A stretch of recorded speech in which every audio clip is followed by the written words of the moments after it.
is basically together, and then it's like half an hour panel discussion. And the end of the both presentation, we will allow people to ask questions. So we will unmute people. You can ask directly your question to our panelists. We will allow you to access the microphone for you. And for this one, you can have the option to write your questions on the question and answer this icon. You can click icon and you have this window, and you can write your questions there. If you want to ask your question, you can also raise your hand. This is a raise hand option in the bottom of the Zoom software. So without further ado, let me introduce our first speaker of the seminar. So our first speaker is Dr. Shekhar Raghavan. Dr. Shekhar Raghavan is the director of the RAIN Center in Chennai, in the southern part of India. He is popularly known as Rain Man of Chennai. He owns a doctorate degree in physics from Madras University. He has been awarded various national and international awards for his work in water conservation. Since 1995, he has been involved in a door-to-door campaign in Chennai, city of India, trying to create awareness regarding the importance of the rainwater harvesting, we call this RWH, to augment existing sources and to sustain the precious groundwater resource. He, along with his organization, that is the RAIN Center, has helped people to implement rainwater harvesting in their respective premises. The city government, on the recommendation of his committee, made the rainwater harvesting compulsory in all the existing buildings, and this law came into effect since October 2002. The RAIN Center, which is basically Dr. Shekhar is the director, is a model house on rainwater harvesting, and also the place to learn about various designs, cost estimates to implement the rainwater harvesting in independent houses, factories, institutions, and many more. The center, which is open to all without any service charge or service fees to the citizens with the help of the city authority. His tireless efforts are now applauded, and today, in the middle of the water crisis, he thinks that the rainwater harvesting is a sustainable approach to augment the local water availability. With that, I will move to Dr. Shekhar Raghavan to start his presentation. Dr. Shekhar Raghavan. Thank you very much. I'm indeed very happy to make this presentation on rainwater harvesting. And this is the first time I'm addressing a group of people located in a different country. I've been talking to people who are living in Chennai and India, but this is the first time I'm talking to a group of people, students in Saudi Arabia. I'm extremely happy. And it's going to be very difficult for me to summarize in 30 minutes what we have been doing for the past 25 years. But anyway, I'll try my best to do it. It's going to be very difficult. Our worry is, even after 25 years of intense campaigning, a large majority of people have not understood the need for rainwater harvesting. They still not got into their minds that rainwater harvesting is not an option, that everybody will have to do it. Another important point that I would like to emphasize is that when most people talk of rainwater harvesting, they only mean collecting rainwater in a plastic tank or a masonry tank for immediate use. This is only one aspect of harvesting. The other is to put rainwater into the soil in order to sustain our groundwater source. But that activity is more popular in Chennai because we depend heavily on our groundwater. And unless we try to sustain it through rainwater harvesting, we will run without water. And this is what happened precisely 2019. People had not taken rainwater harvesting seriously, and therefore they had to suffer. So with these initial remarks, let me go on with my formal presentation. I am the director of Rain Center in Chennai, which is in South India, and we have a website called raincenter.net. My email ID is given there, shaker147@yahoo.co.in. In fact, people who want to do some more work in harvesting beyond all these seminars, they can always get in touch with me. We have a few projects in mind which can be taken up as their postgraduate dissertation projects and so on. So they can always keep in touch with me. Yeah, so this is the photograph for the Rain Center, which is located in Chennai. This is a one-stop information and assistance center for rainwater harvesting. And I'm very happy to tell you that this is the first rain center in the entire country in India. It was set up in Chennai. And it was inaugurated by our Chief Minister of Tamil Nadu, which is a federal state in India, the month of August 2002.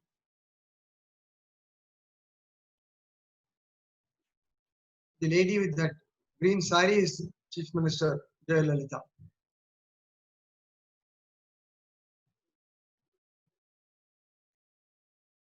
This is the address of the Rain Center, which is in a place called Adyar. So what do we do at the Rain Center? See, this Rain Center is a very, very important concept. I feel there should be a Rain Center in every city in the world, because this bridges the gap between people and harvesting. People who do not know how to go about implementing it, people who do not know how much it would cost, people who do not know who will come and do it for me. That such information can be provided by the Rain Center. So our first objective is to create awareness among various sections of the society, starting from school children up to bureaucrats, engineers, architects, builders, everyone. And the second objective is to help people implement harvesting in their respective homes. So all they have to do is to call us and leave the address with us. We will send our resource person to the place, design a suitable system for them, prepare a cost estimate for them, and this advice comes free. We do not charge anything for the advice, but later on, if they want to implement it, they will have to spend some money to get it done. We have a team of contractors who will execute the job for them. School children at the Rain Center. And we have a lot of posters inside the Rain Center. How an independent house harvesting can be done, in an apartment complex, how is it done, and so on. And some other poster panels which tells you which is the correct harvesting structure, what is a recharge well, what is a recharge pit, and so on. And we have a working model, tell people where it rains, how is it brought down through pipes, and how the pipes can be connected and taken to a sump in case you want to collect rainwater, or put it into the soil to recharge wells, and so on. So this is a working model. Yeah. So let me tell you what is happening in all cities all over the world. Almost all the cities in India face this dual problem of floods during monsoon and drought during non-monsoon or summer months. This is one city in India during monsoon. There's another city in India. This is the third city. And this is what you see during the summer months. People waiting to get a pot of water from the tanker which is behind. Even rich people stand behind these lorries to collect a pot full of water. Yeah. So let us try to analyze the reasons as to why there are floods and why there is drought. Floods are essentially caused by two important things. One is shrinking of open spaces in cities. Cities are getting more and more built up. So there is no unpaved area in cities. So rain does not find a place to go and get collected. And therefore floods the roads, floods the area, floods the city. The other thing that we are all fond of is indiscriminate paving, not allowing rainwater to percolate into the soil. Therefore, it stands on top of the paved surface, causing floods, inconvenience, nuisance, and so on. So these are two important reasons for floods. On the other hand, droughts are essentially caused by over-exploitation of water sources. As cities are growing, more people from villages migrate towards cities. Therefore, the demand for water keeps increasing almost every year in cities, whereas the supply remains the same. Supply comes only from rain. And this attitude of people living in cities, they take water for granted. There's an indifferent attitude towards water. And importantly, there's a lack of awareness that rainwater will have to be harvested to sustain groundwater. They are not able to connect rainwater with groundwater. So the only answer to both these problems is rainwater harvesting. Yeah. So why is harvesting being talked about so much than ever before? So let us look back at history.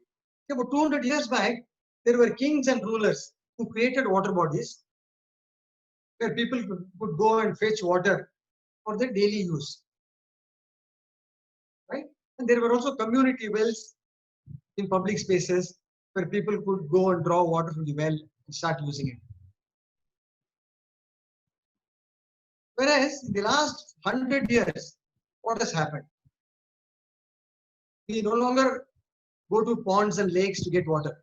Everybody buys a plot of land, everybody constructs a house, and they dig either an open well or a bore well to extract groundwater. And therefore, it is the responsibility of the individual to sustain his groundwater source. That is why harvesting is now everybody's business. Whoever has an open well or a bore well at home will have to harvest rainwater and try to push it into the soil in order to sustain the groundwater source. Different people have understood harvesting in different ways. So I will explain the way we at the Rain Center have understood it. Yeah, a few facts about rain and rainwater harvesting. Yeah, so let us take water on earth. 2/3 of the earth is water and 1/3 is land, and so on. People talk about all that. And mostly it is saline water found in oceans. Only a small amount is available on land, which we call fresh water.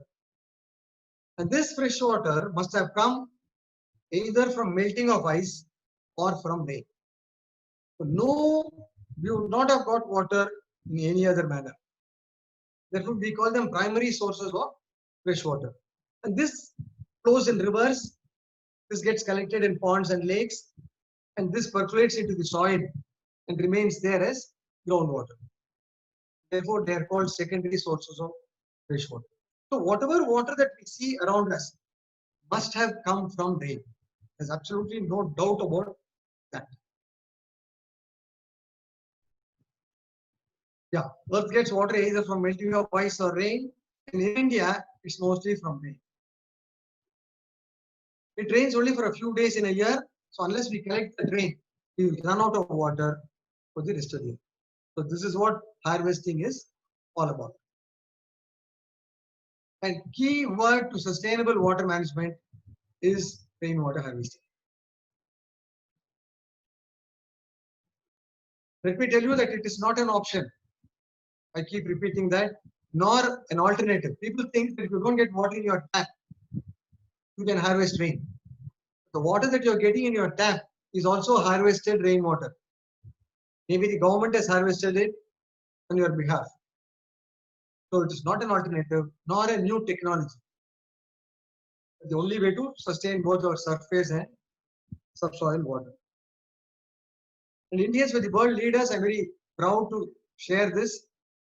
Since 3000 BC, almost 5000 years back, there are evidences to show that Indians had harvested rainwater in a place called Dholabira in the state of Gujarat. And every part of India had its traditional water harvesting systems. We have something like 33 states, federal states in India. Every state had its own traditional water harvesting systems. This information has been beautifully documented in a book called Dying Wisdom. It was published by an NGO in Delhi called Center for Science and Environment. Indians knew that food security can be achieved with harvesting paddy and water security by harvesting rain. Yeah, these are some of the rainwater harvesting structures in the state of Rajasthan, where my good friend Sri Rajendra Singh hails from. He has done wonderful work in the state of Rajasthan because Rajasthan, being a desert state, gets very little rain. And therefore, they wanted to harvest every drop of it. Best harvesting came from Rajasthan. Talabs. Yeah, these are the jowheads which Sri Rajendra Singh ji has revived several of them and brought back a river and so on. But he will talk about all that. Yeah, this is a beautiful, see, this is a step well. So beautifully designed. This only shows the importance that traditionally people gave for water. This is a well. I will mention the traditional harvesting system that exists in South India is also found in Sri Lanka, our neighboring country. It's called, the Tamil word is Eri. It is a chain of tanks. There are still 150,000 such tanks in the 3 states in South India called Andhra Pradesh, Karnataka, and Tamil Nadu. And most of them are interconnected. This is the drawing of an Eri. So this is the water spread area. And there are doors here. The black spots are doors which are opened every day in the morning. And water is allowed to flow to the paddy fields and closed in the evening. So this is essentially for agriculture. And this point is called the overflow point. In case the water body gets filled up, the overflow happens only from that point. It goes to the neighboring villages where there is a similar water body that gets filled up, and so on. In that sense, it's a chain of tanks. Yeah, and there are 2 kinds of such water bodies. One, water flowing in the river is diverted into these water bodies on both sides. It's called a system tanks. And there are non-system tanks which do not have a river, it has its own catchment. Water gets collected in all these water bodies. There's a wonderful system of traditional water harvesting systems. It has been there for almost 2000 years and they still exist. We have published a book about this called the Eri Systems of South India.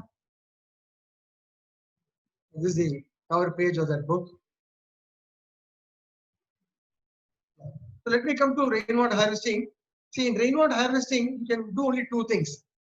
One is you collect rainwater for immediate use, either in a plastic tank or a masonry tank. The other option is to put it into the soil in order to sustain your groundwater source. This is relevant in both villages and cities, at the macro level as well as the micro level. Macro meaning public spaces and micro meaning individual space. As I said earlier, harvesting in villages is mostly traditional. There's nothing much that we need to do. We are fully aware of harvesting, the importance of water and so on. Whereas RWH in urban areas is relatively new, since urban areas is entirely built. What is the need for harvesting? Why should we harvest rain? As I said earlier, rain is the predominant source of fresh water, and cities are not rain starved. We get enough rain, unlike probably your country, which gets very little rain. We get a lot of rain, and it rains only for a few days in a year. Unless you capture that rain, you will run without water for the rest of the year. And Chennai, being a coastal city, water is not harvested, runs off and falls into the sea and gets wasted. Yeah, the simple calculation of Chennai, the area, the amount of rainfall that we get, the amount of water that we can collect from rain, divided by the population and by the number of days, you get a figure called 163. It's called the LPCD, liters per capita per day. So every citizen living in Chennai can get 163 liters of water every day from rain alone. So that is the potential. Whether we will be able to harvest that much or not is a big question. Yeah. So what should the society do to harvest rain? Society meaning the citizens, people. So rain falls only on two places. One is the rooftop, which is called the driveway. Ensure not a drop goes to the sewer, not to the street. Rain falling on the roof can be collected in a sump, masonry tank, through a first flush arrangement. This first flush is a filter. I'll show you what a first flush is. So this is the first flush. We put a dummy pipe. The pipe on the left is a dummy pipe. So it's the first rain which washes the roof and comes down as dirty water. So that dirty water gets collected in the pipe on the left up to this point. And then water starts flowing through the pipe on the right. And this is directed to a huge tank here, right below. It's 50,000 liters. So our entire rain falling on the roof is collected in that sump through a filtering arrangement called first flush.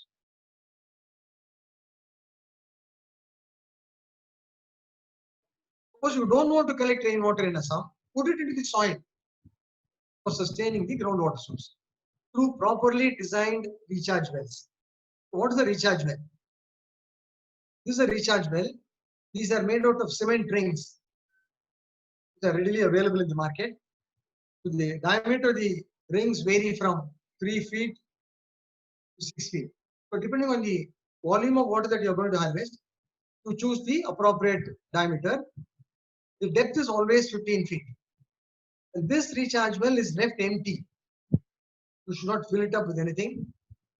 And divert all your rainwater into it so that it percolates into the soil. This is a photograph of a recharge well being made. These are the cement rings. Another photograph of recharge well.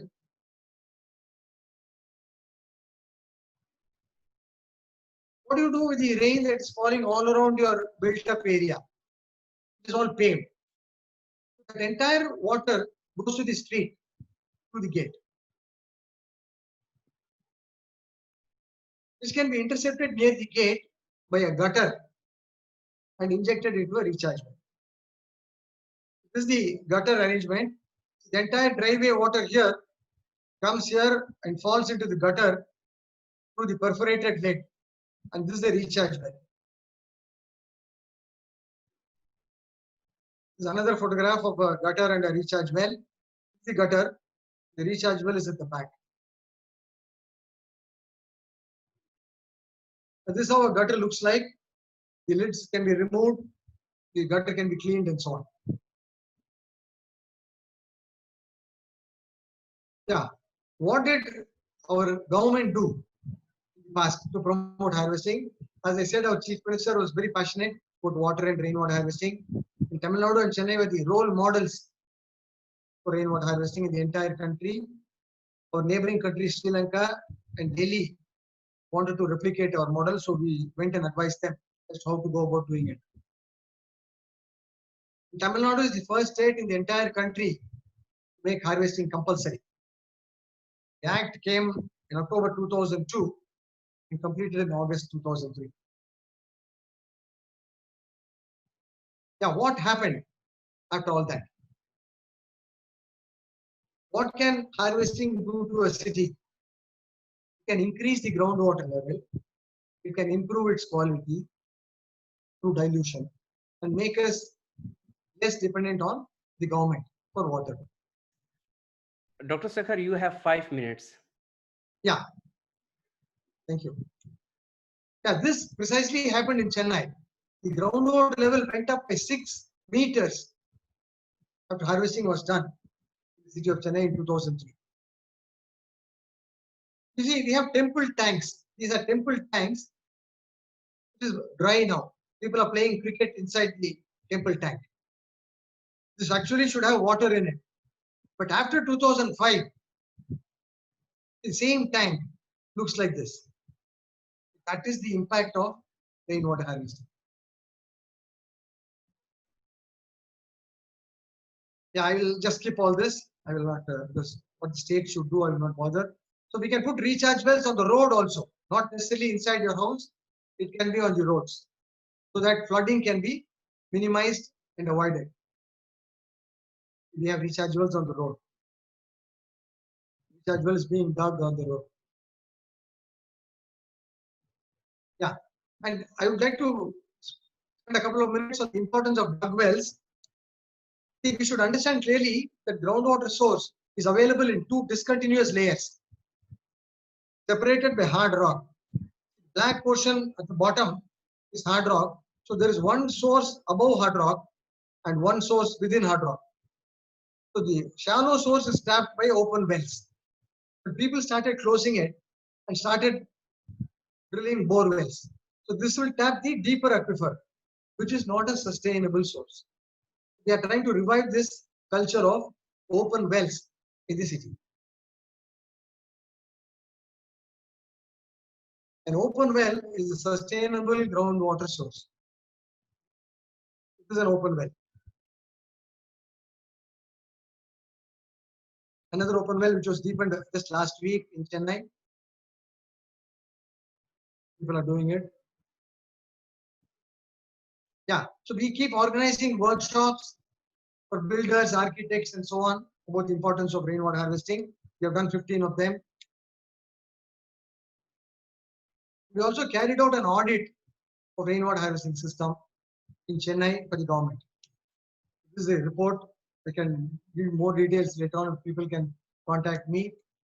This has been brought into the building rules of the government.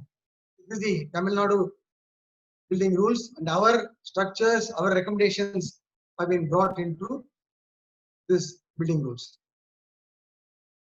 And we also do CSR activity. We implement harvesting in charitable institutions, which is funded by the corporates under CSR. Yeah, so rain centers are very, very important. Every city should have one.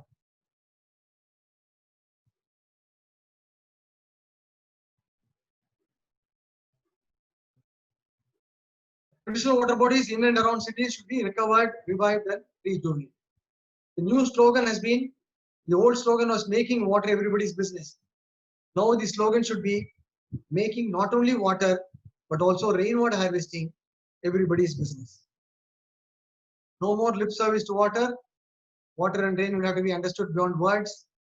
Water management should no longer be just a bureaucratic exercise nor an academic exercise. It should be a people's movement.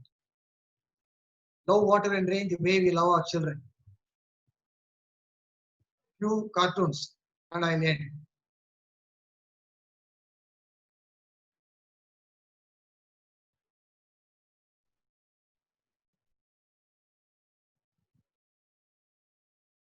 Catch rain, it's free. Thank you.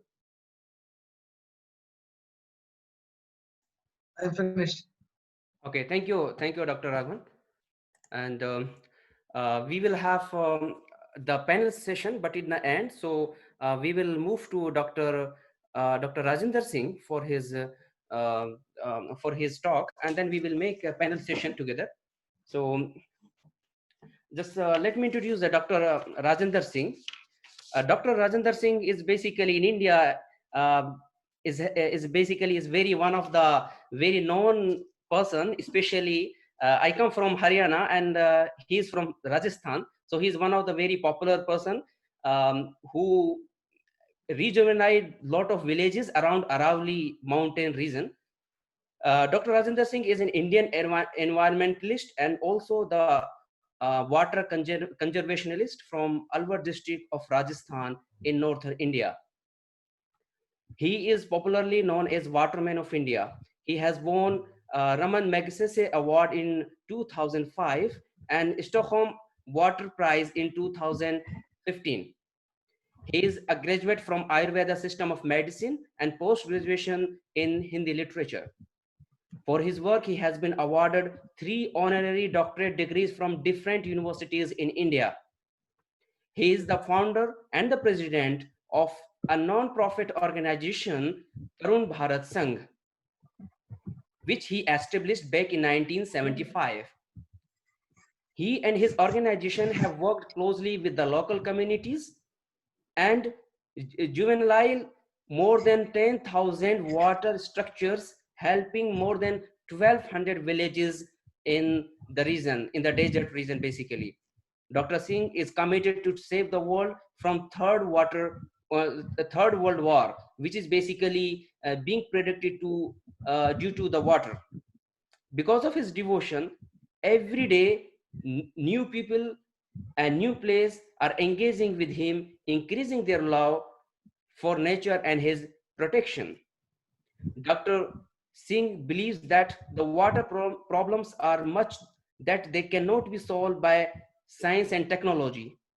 He thinks that we need to improve the community involvement, improve our policies, and also we have to include the water awareness in our leadership. And I often I'm very much motivated with his quote that water is a global problem, but the solution of that problem is a local solution. And today Dr. Rajendra Singh will explain this local solution to us, and he will explain all his 45 years experience from 1975 till 2020. So Dr. Rajendra Singh, the floor is yours. Thank you very much, Raghavan and other friends who is listening me. My dear friend, you know now the scarcity and surplus both disaster for this earth. The scarcity of water is drought and surplus of water is flood. So both is increasing because uh, erosion and silting is continuing. And this problem we can't resolve with the technology of plastic, and just structure can't resolve the problem. The problem is in our brain, in our mind, and our culture and our behavior and the way of life of the communities and thinking of the community. If the community is not ready, we can do. Yes, temporarily we can give the solution, but we need the sustainable solution. The sustainable solution always emerges locally by the community. And the local decentralized democracy is needed on this planet. The corporate driven democracy today in everywhere. The corporate and contractor taking money and earning money from the name of water. So the money is not the problem. Money is not the solution. Money is not the resolve the crisis of water. Yes, the community can resolve the crisis. You know, when I start this work in one village, that time I have not so much money, very little money, 23,000 rupees. I have sold my house of Jaipur and small things. So, and I start this work. The first I start the medicine and education. But one old man told me, we not need your education, we not need your medicine, we need water. Due to the scarcity of water, our all young people displaced from the villages and they are creating the problem in urban. So the urban crisis start from the rural crisis. So he told me, you start the work. And he teach me, my dear friend, you surprise. He completed my two PhD in 2 days. One PhD in geohydroscience. What is the way he completed my PhD in a 1 day? He take me and he put in the well. 150 feet deep, my well is dry, no drop of the water. And he asked me, what do you see in the well? So I told, in this well is the vertical confined fracture related with the air. And he told, if you create the water body where the vertical fractures to the water recharge and sun can't keep our water. The water can't evaporate if the water is in the underground aquifer. So he teach me first geohydroscience and second he teach me natural engineering. Next day, he take me with 15 old people from the community and where the water start. And I go there and he teach me where we make the convex design, where we make the concave design, and where the gentle flow we can straight design. So he teach me in a different. So this work is start. So my dear friend, I start my first slide. Who is operating the slide? So he show the first slide. The what is the challenge today? You show my first slide.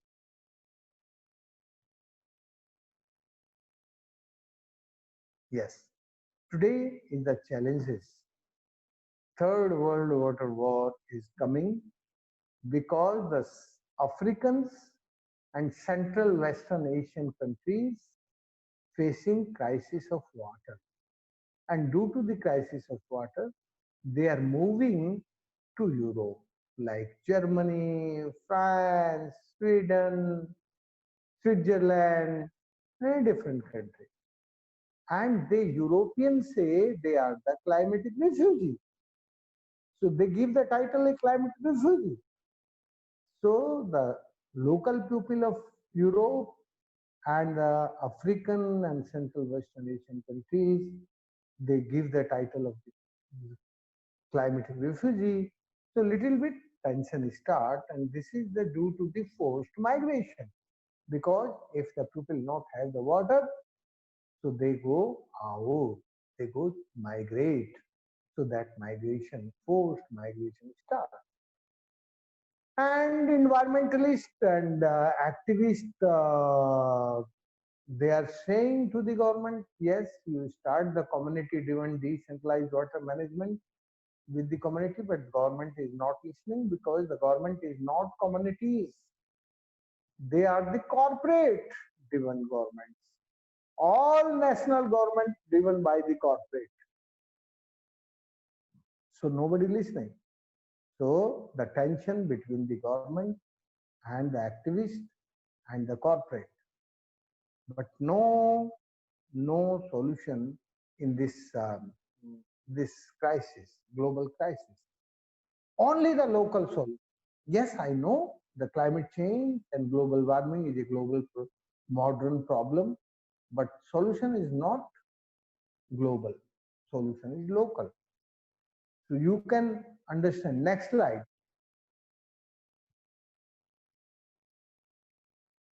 If we really explore the solution, so we can start the water recharging, conserving, and efficient use of water.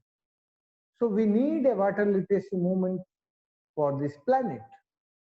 The one water, one planet.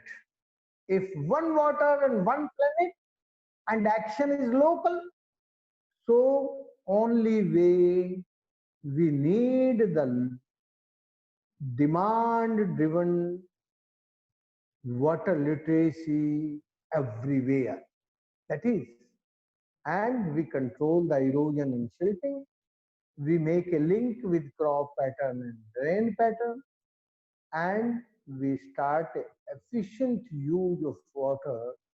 We can start a skill development of that. Next slide. I can show my country.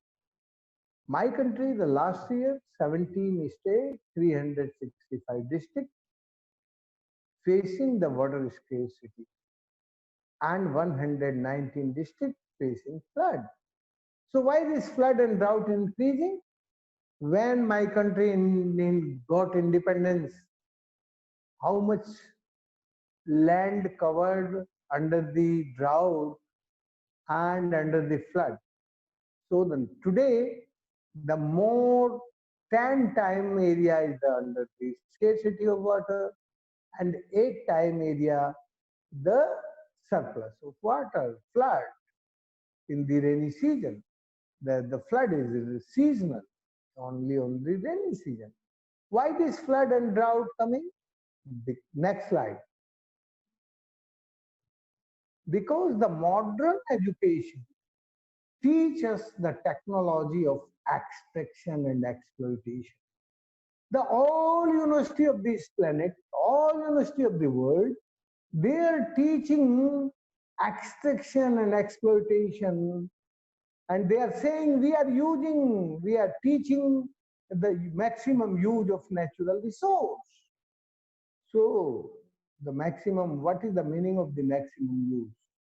My country lose 72% underground overdraft, and some were highly extensively exploited.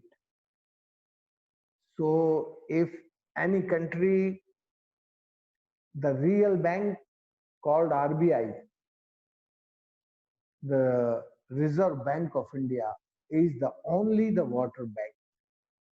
If you not have the water in the underground aquifers, if you not have the water bank in this country, what is the way the survival of this? The currency, not only the way of this survival. The real currency is the water for this country, the real life of this country of water. But our problem is continue grooming. Next.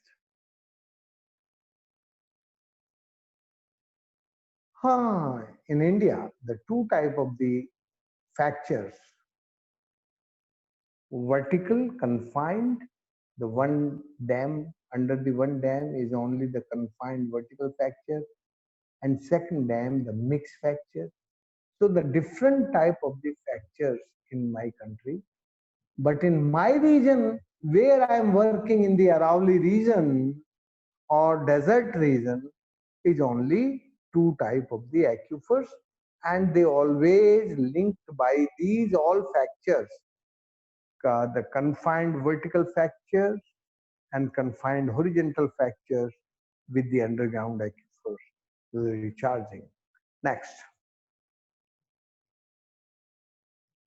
These the my river basin underground scenario. Next. Only 6 type of the aquifers in my my river, Arvat. So these aquifer, we understand the character of aquifer, and due to the understanding of that, recharging the aquifer. Next, next, next. When no water in my area and water come in my area, so all people come back to the villages and they start agriculture because the water come in the wells. So I created only 11,800 water bodies in 1,200 villages. And due to these water bodies, I not recharge, not a single recharge, artificial recharge of well by this. My 250,000 wells recharged only by natural science, only by the understanding of the underground fractures and aquifers and underground tests. So we create the water body where the fractures, and we first understanding about the fractures, because you know how much evaporation loss in my region. So my real problem is the evaporation. Lowest rainfall in India, not only in India, in the world, in Rajasthan, and the highest evaporation. So this is the challenge. I meet this challenge. I meet this solution by this. Where the steep slope, we create a convex design. Next. Where the gentle slope, we make a concave design. No back. Back. Where the natural depression, we make a concave design structure. Where the gentle slope, we make a straight structure. And where the steep slope, we make a convex design. So very much local material only use, only local material. We never use the plastic, not a single place. I always use some soil, some lime, some stones only, and sandstone. So these all structures designed by local artists.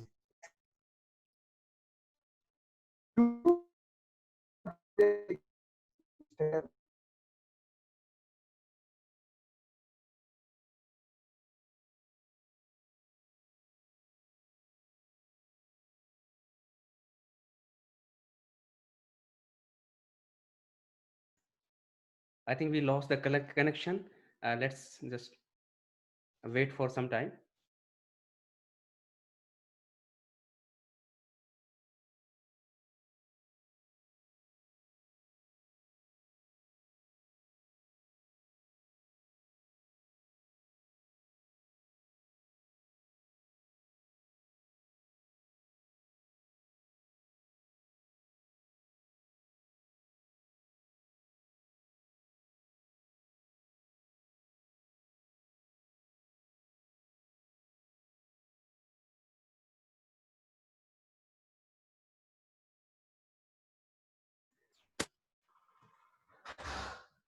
So please wait until Dr.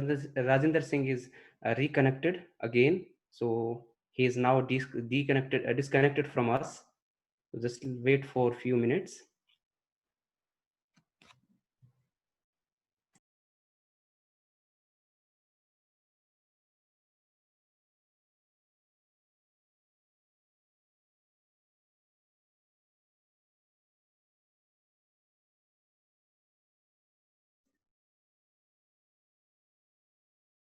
Yes, Dr. Rajinder Singh. Yes, we can. Yeah, Yes, we can you hear can you now. see. Yes, you So can continue. do to these type natural water harvesting structures, and we recharge 250,000 wells in 10,000 600 square kilometer area, more than 1200 villages, and 1,700,000 people got benefit of this recharge water. Next, this is the water level. You know, before these all river is dry, you can see, and just we create a water body and recharge the aquifers. And after 12 years, continuously my river is flowing. You can see the impact after 15 years. Next, yes, you can see the same place, same days in the month of February. This is the end of the river and before the beginning of the river. So you can see the contrast. Before, this river is dry. Now this river is perennial due to the recharge the aquifer. When the aquifer recharge, water level will come up, and that river, some springs can recharge and some join the springs, make the river. Next. Next.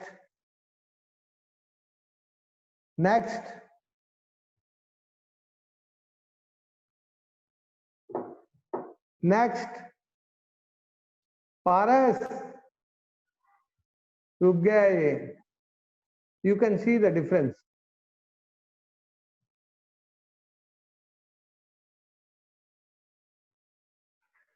क्या हो रहा है यार ये?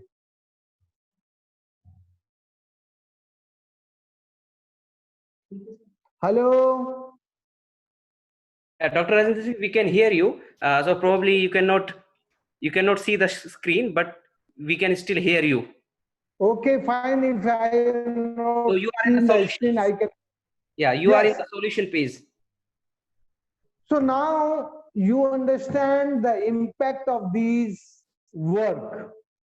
My river is 12 river is flowing, and 1,700,000 people benefited by this. And you can see the next slide. By the water conservation and greenery, when I start this work, the people of my region singing the song, the women, old women mostly, the clouds come, but they are not giving the rains to us. The cloud is anger, and they are not giving the one drop of for me. And the women say, I am thirsty, but the cloud is not bother about me. And my son and my wife of my son, the both is go to the cities. Nobody living with me. But now, after long time, the same woman singing the song. Now the clouds come with rains, and every year the rains coming in my region. And my daughter of my son and the wife of my son, they come back to the my home, and they are doing good agriculture, and now the prosperity and peace of my house and the happiness of my family, this is the enjoyment of our life. So why this impact come? Because before the rain shadow region, due to the heat, barren land and barren Aravalli mountains, the temperature is go up, and due to the temperature, clouds go away, and the pressure of the air, they go away. When I start the water conservation, rains is not coming. After 5 years, the near is the forest of Sariska, so that water we divert in our water body, and my water body is full with water, and the moisture come and agriculture coming. So the micro cloud formation start in my region, and the micro clouds invite to the macro clouds from the Arabian Sea, and they meet, and the very good rains in my region today. So now the youth got employment and the happiness. Yes, you can see the slides. These the water bodies. And before, no rains due to this red heat. This red heat create a heat and the clouds go away. The next slide. After these water bodies, no rains, but we divert this green water area. You know, on this planet, only the four type of the heat. The red heat comes from the sun, and blue heat comes from the ocean. So red heat going to the ocean and making blue heat called H2O, called cloud. And these clouds going to the green heat, and the green heat giving the O2. So the H2O and O2 meet and very good rains. So the rains come on the green area. Next. No. No, go back. Yes. The rains come in the green area, and I divert the whole water in my water bodies. These water bodies full with water. And when these water bodies full with water, so the cloud formation, micro cloud formation. Next slide.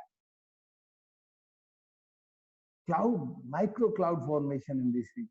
And these micro clouds invite to the macro. Next. They meet and they discharge, both discharge. Next. Yes, this is called rain. So now the good rains in my region. Next.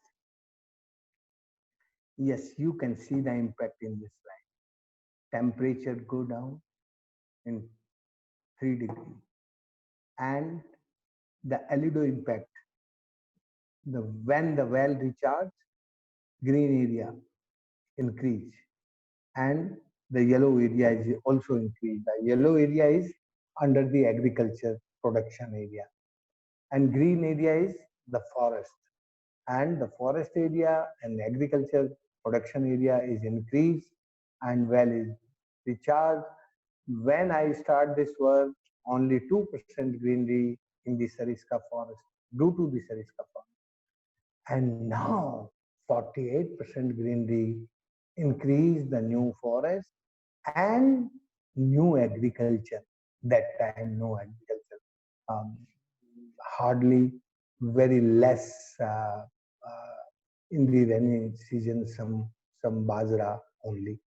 But now the all type of the crops coming in the region.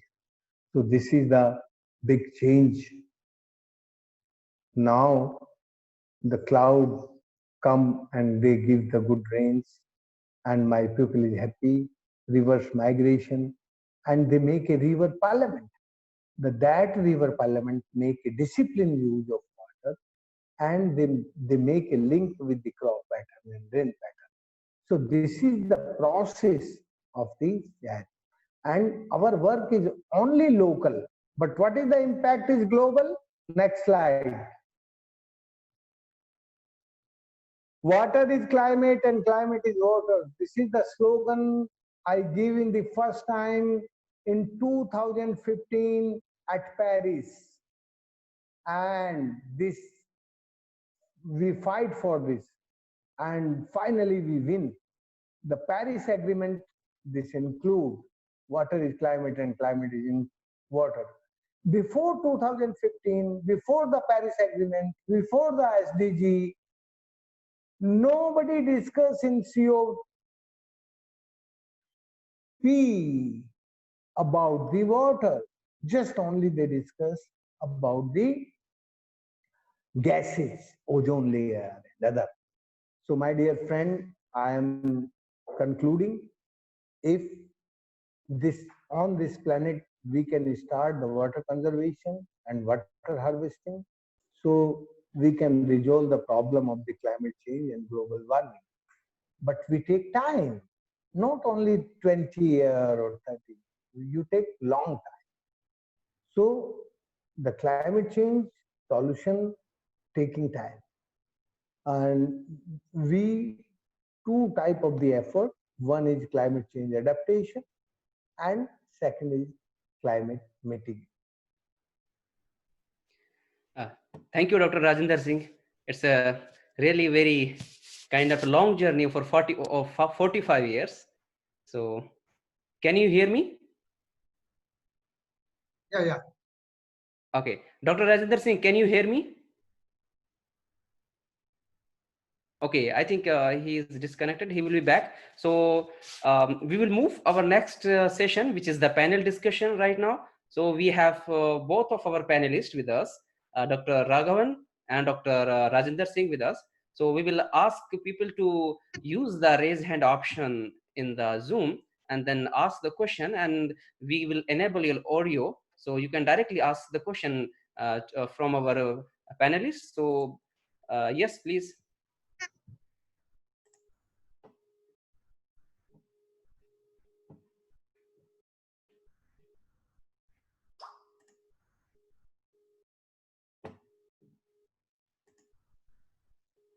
So we have one question from Wags Genga. So I will enable.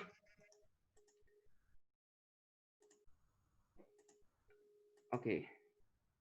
Eman, can you please enable for the audio? Yes, Visa is enabled. Please speak. Yes, you can ask the question.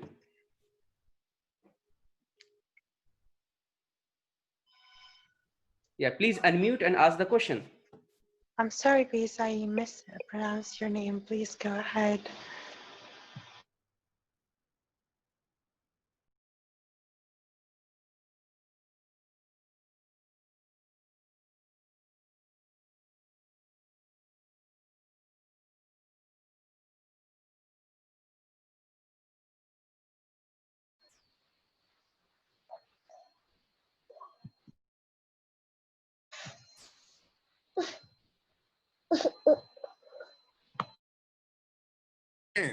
और उन्होंने कहा कि जल पुरुष जी से प्रश्न करने का अधिकार आपके पास ही, हम लोग न कर पाएंगे।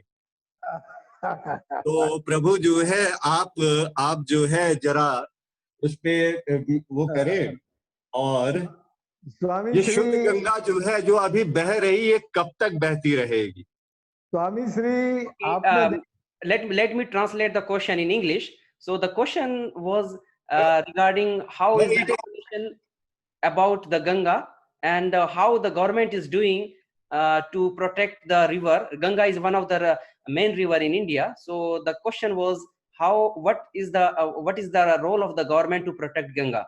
Yes, please, Dr. Rajinder Singh. Yes, our great saint and Swamiji from the Uttar Kasi, where the Bhagirathi comes, he asked really a very great question. He asked me, the river Ma Ganga, ji, we make like a transport our waste. So मैला ढोने वाली मालगाड़ी हमने उसको बना दिया था, लेकिन लॉकडाउन में, due to the lockdown, my mother Ganga ji is now flowing very clean. So I suggest to the government of India, and I wrote a letter to Prime Minister and Minister of Water Resource. Please, you think about the lockdown of Ganga. If you can think about the lockdown of Ganga, so Ganga can flow clean and continuous flow. The clean means nirmalta. Continuous flow means aviralta. So the aviralta and nirmalta both needed to Ganga, and due to the due to the lockdown, my Ganga, my Yamuna, Kaveri, Krishna, Godavari, Narmada, they feel better health. They that is the real better health. They go to the lockdown. So the Swamiji asked me when this lockdown again start for Ganga. I am saying to Swamiji, Swamiji, आपकी कृपा रहेगी, आपका आपका आशीर्वाद रहेगा तो इस सरकार से लड़वा के लॉकडाउन करवाएंगे गंगा का और टहरी का भी दरवाजा खुलवाएंगे, ये होगा। पर ये आप जैसे संतों की कृपा से ही होगा, क्योंकि गंगा जी ना केवल राज की है ना समाज की है, गंगा जी तो राज, समाज और संतों की साझी है। इसलिए आप जैसे बड़े संतों को, जो इस देश के महान संत हैं आप, और जाह्नवी जी, गंगो, सब लग के आप कोशिश करेंगे तो आपने जो कहा है वो आप करवा लेंगे और उसमें सफलता मिलेगी। वो जो है मैं ये कह रहा हूं कि आप एक तिथि क्यों नहीं बताते?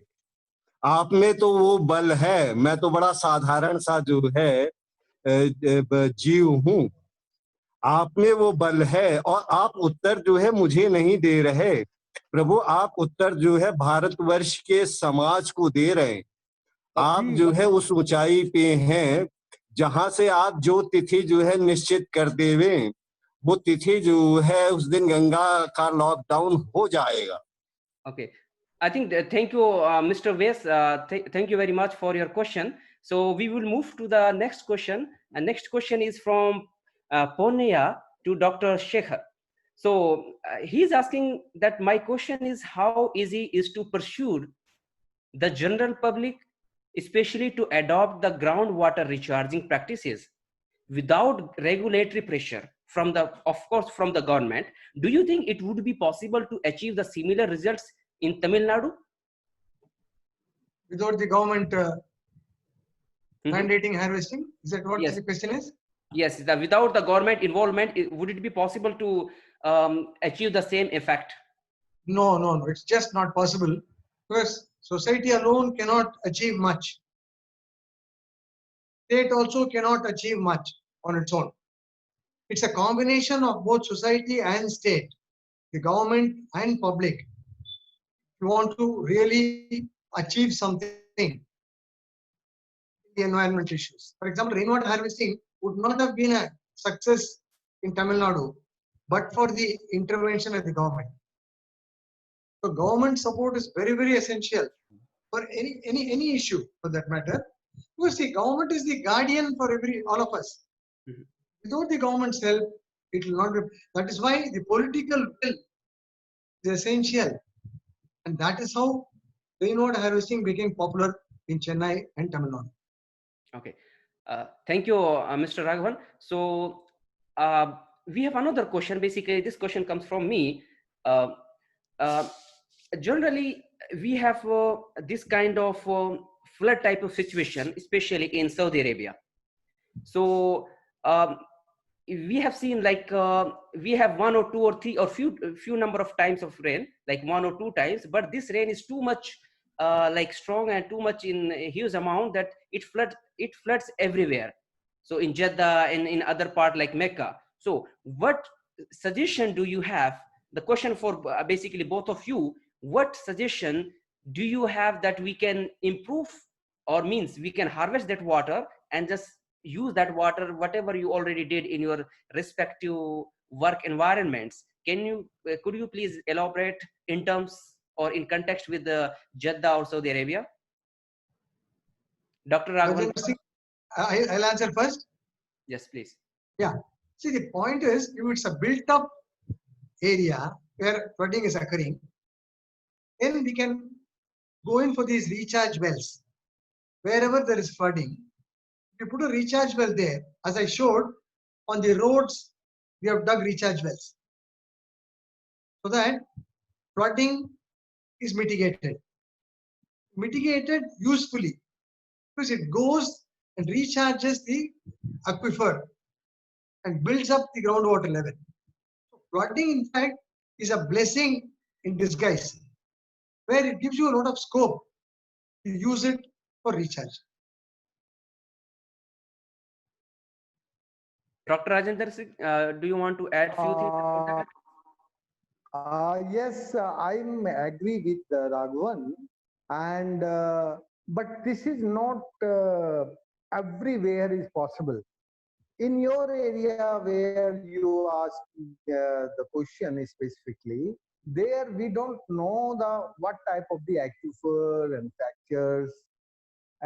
If there the really aquifer and fracture is in a sharp way, so you can control this type of the flood. And but you can control this flood from the ridge. If you start this work where the drops of rain comes and you catch and you put in the underground aquifer, so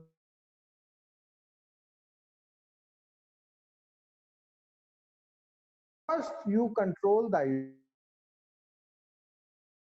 water going in the under the underground aquifer, you already control the silt.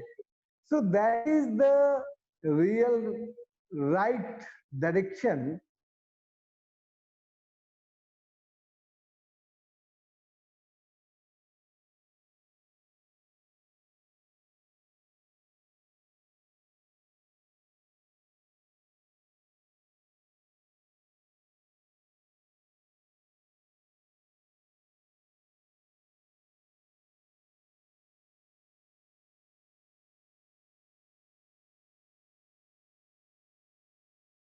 Purest form of water. How does plastic come into it? Because plastic being a solid material, it will not mix with water. I mean, even if it mixes, it will settle down at the bottom because of its weight. I really don't understand that question, and that is not. I have not come across such a situation in Chennai or Tamil Nadu or India. Okay, okay. So, okay, the next question is regarding the community is coming from anonymous basic audience. So he's asking the community level engagement of the rainwater harvesting and how is this community level can be can be spread through the community engagement. I think the community involvement for rainwater harvesting and rainwater conservation and efficient use of water is must necessary. Without community involvement, you can't get success. I know more than hundreds experience of the sometime government making a different involvement, and after the change the leader, the change the whole scenario of the government. But the community not change. The community is living on that place, and the community make a sustainable solution. The government never made the sustainable solution. Government only made the solution for the votes. They're only bother about the votes. So the government is not the solution. The solution is community, and you need it on the every level of the community involvement. My dear friend, I never take a single pie from any government. I never take any help from any government.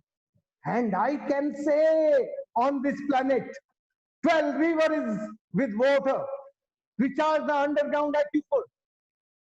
Nobody can say this statement in this planet without government. So you understand, the government solution is for election, for vote. And the pupil community solution is sustainable. Okay. Okay. So, Dr. Shekhar, do you want to add few things? Yeah. See, harvesting is a community effort. That will have to be understood very clearly. For example, if you take a city, right? There are houses all over. It's not enough if I alone harvest rain. My neighbor also should harvest. Otherwise, we don't get the maximum benefit. Because whatever I harvest, everybody will share. Whereas if everybody does harvesting, then the aquifer will go up, will rise, groundwater levels rise. That is why the law which the Tamil Nadu government made in 2002 and 2003, it was a success because everybody was asked to do it. The entire state, the entire city was asked to do it, otherwise they would be punished. And therefore, harvesting is a community effort and community will have to be mobilized. And that is a very big task and we are trying to do it. Thank you, Raghavan. You do very nicely clarify. Yes. Thank you very much. Yeah, thank you very much. There's another question. It came from one anonymous person that how can we aware people for the rainwater harvesting, and how can we suggest a good method to our neighbors for the rainwater harvesting? Me or I can, Raghavan can answer very nicely. no, can you just repeat the question? I'm sorry, I was Okay. The question says that how we can basically aware people for the rainwater harvesting, and how we can suggest a good method to our neighbor. It's basically, you already mentioned, it's like our neighbor should also do it. harvest the rain. So how we can basically suggest a good method to encourage our neighbor for the rainwater harvesting? See, first, I was able to succeed because of my grassroots level work. I went from house to house telling people they should harvest rain, right? The next step is create a rain center, which is an information center and an assistance center, so that people can come and learn about harvesting. So we have booklets in English and Tamil and distributed free to all the residents. Number 3, involve the media, involve the print media and the visual media. Ask them to write about success stories. So that's what we did. In fact, one of the reasons for my success was that we have these neighborhood newspapers in Chennai, which is distributed free to the locality. Everybody picks up a copy and reads it because it is free.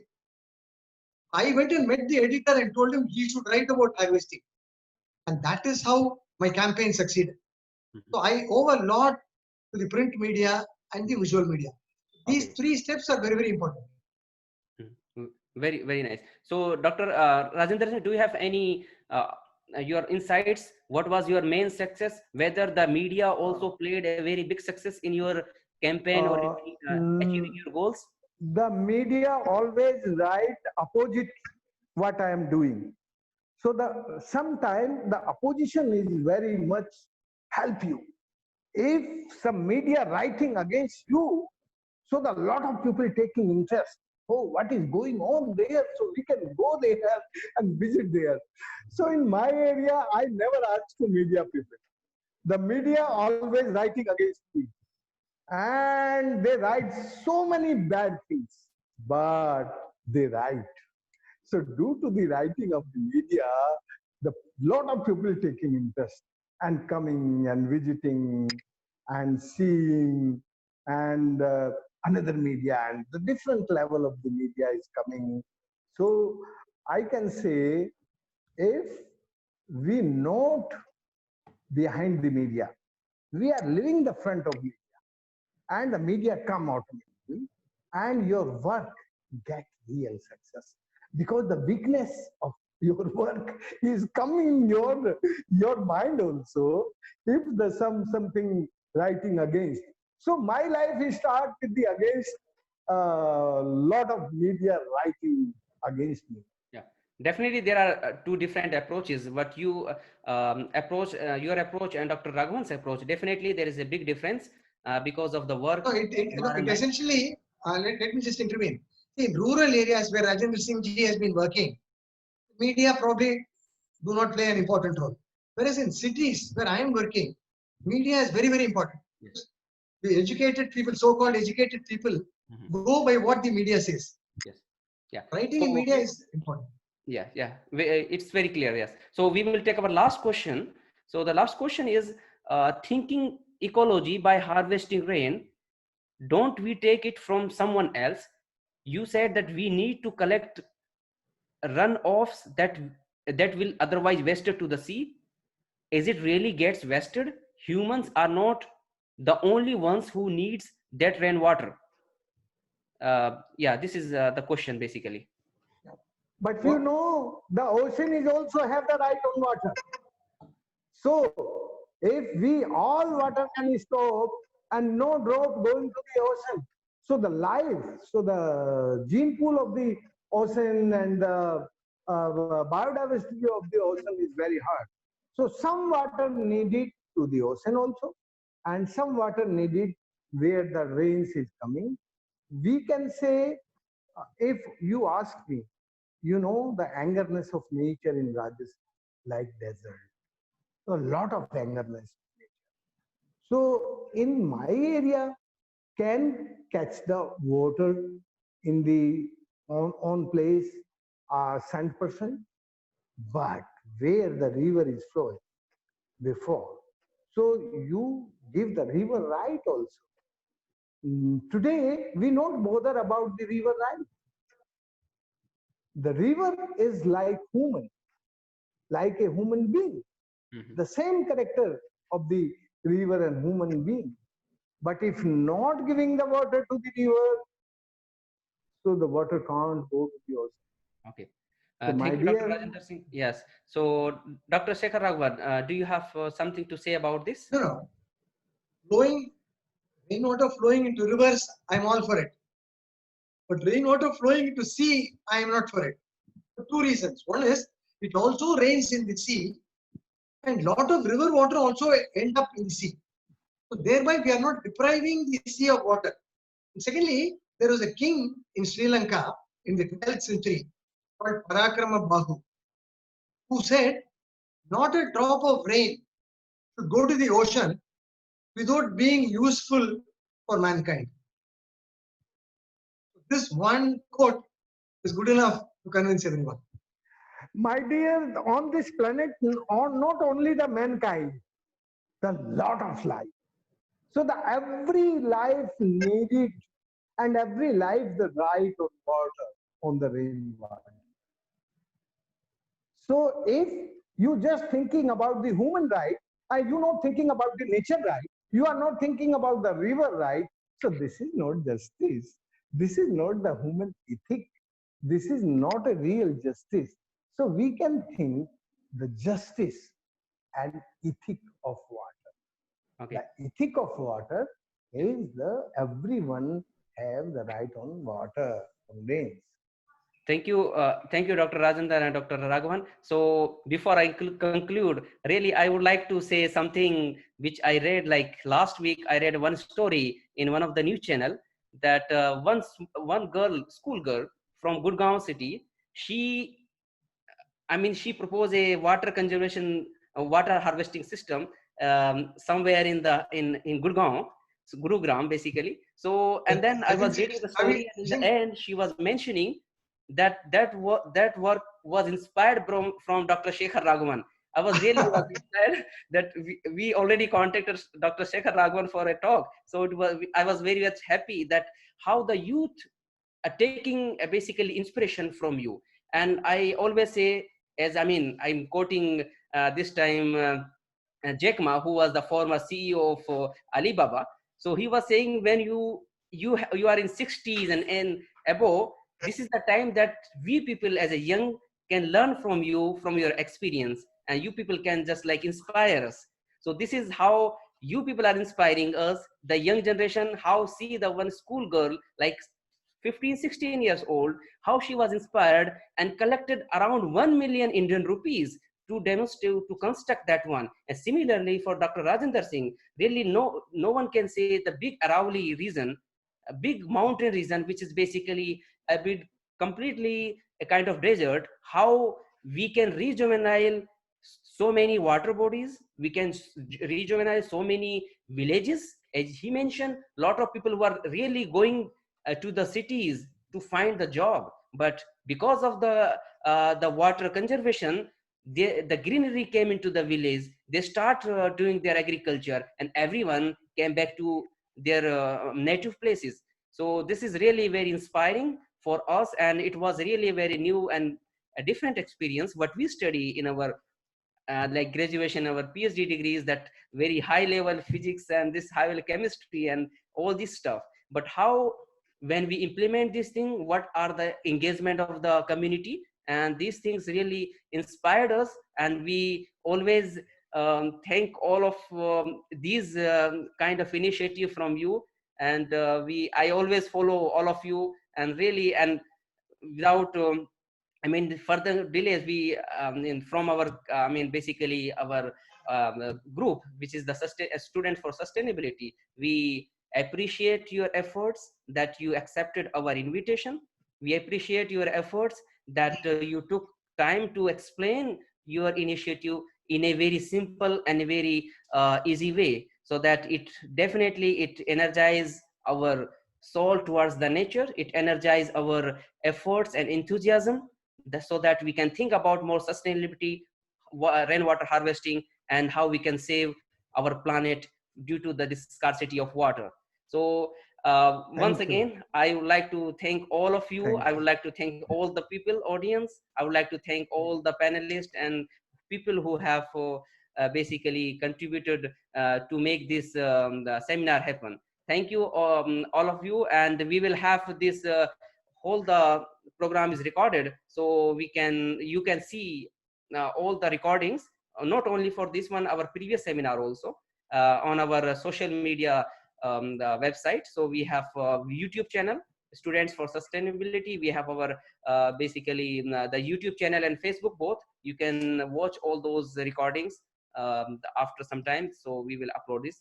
Thank you once again, and have a good day. Thank you. Thank you. Thank you.